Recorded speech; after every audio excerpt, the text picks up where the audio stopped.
เอาไหมว่าก็ของมันของคันนี้คันหน่อยมันบอกคันพูดว่ามันกินบัวเรียนมาซะหวาน ปันเนี่ยนี่ครับ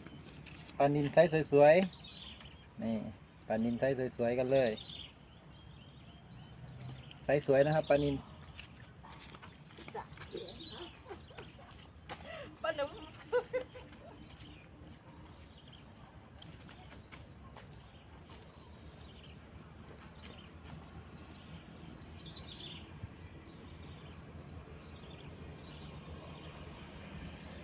นี่ครับ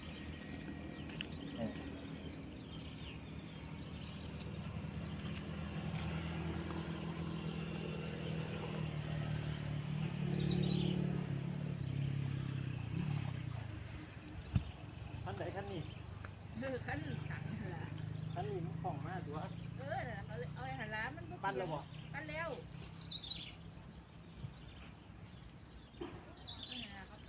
มันผ่านมาจากโรงเรียนย่างไว้เลย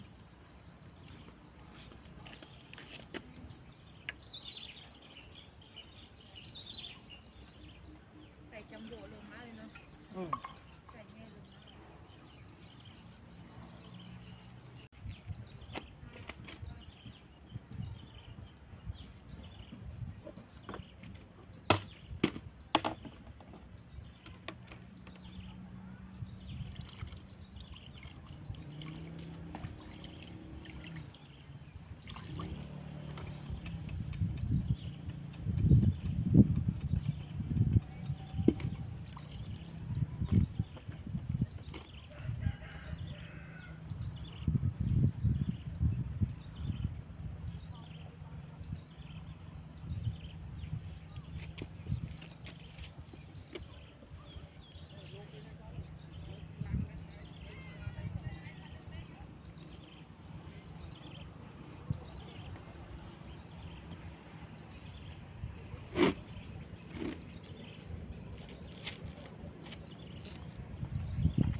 นี่ครับปลานิลไซส์สวยๆ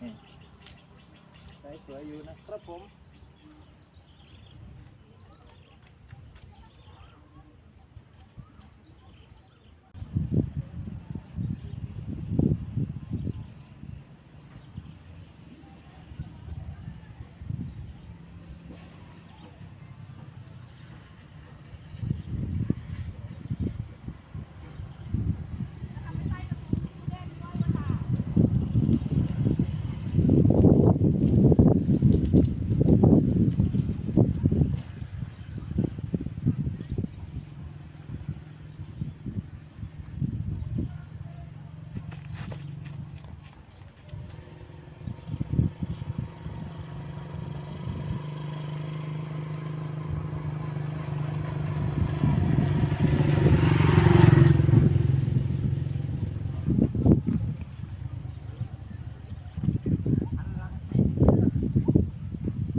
ปลานิลไซส์สวยๆเบ็ดหนึ่งตัวเราก็ต้องเปลี่ยนดวงเบ็ดใหม่ไซส์เมื่อกี้นะครับไซส์เมื่อกี้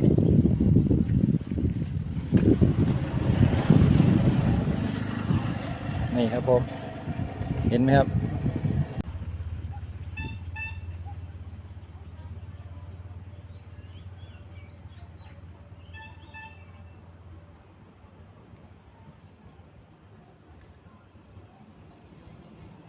ไม่แล้วว่าแล้วถึงกับเทียมตายแล้ว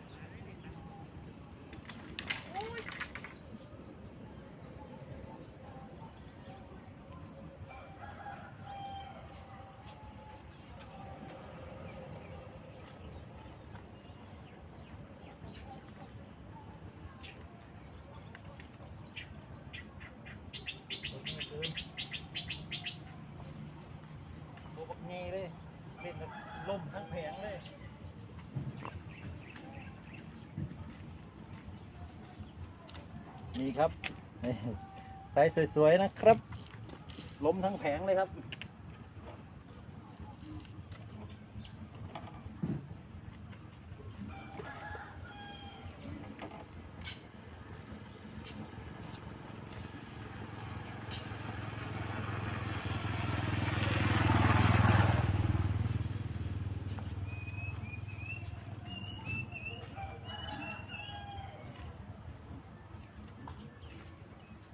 ที่เดี๋ยวล้มทั้งแผงเลยว่ะแง่ดีแล้ววะเฮ้ยขั้นแรก จ้ะ อาชิโน่เนี่ย เนี่ย โอ้ยว่าเป็นรุดหรอบอกนั่นทำดีว่ะท่านผู้พูดอ่ะ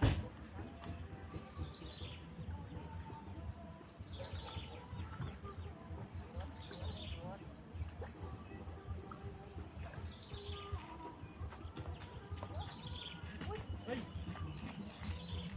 มานี่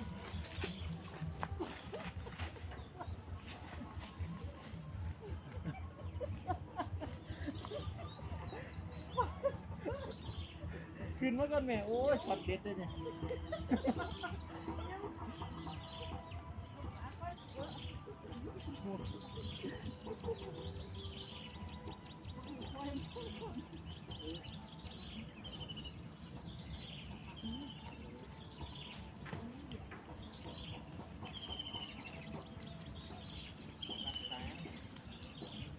ช็อตเด็ดเดี๋ยวลง YouTube ภาพกีฬามันปล่อยไปหันแล้วก่อนปล่อยไปหันแล้วต้นน่ะขึ้นมาไม่โดนขึ้นมาก่อนภาพกีฬามันครับพี่น้อง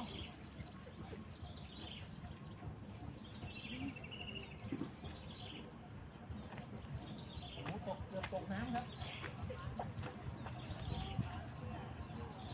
ถามว่าปลาได้ไหมได้ถามว่าปลาได้ไหมครับปลาได้ครับ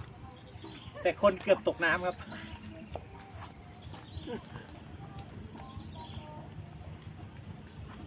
ภาพกีฬามันปากมือก่อนว่า เยอะบอก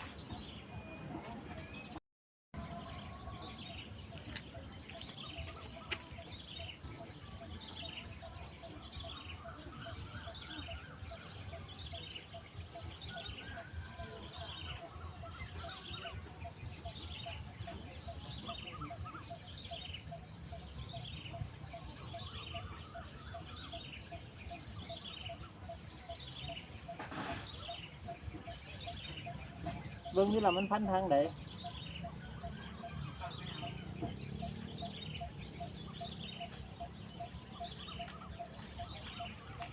กล่องเบิ่งนี่กล่องเบิ่งนี่คนอ้วน ก็แม่คันแต่ของสีลงมาหันเห็นบ่ โอ้คันลิ คันลิ้มไหม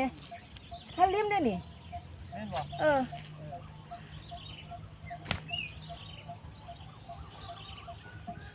ว่าเยอะๆมันยังเหลืออยู่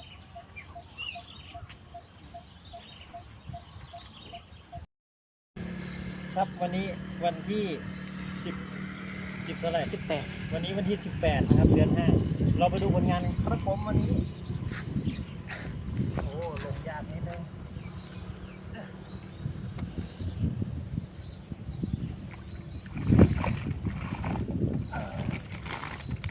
นี่ครับผม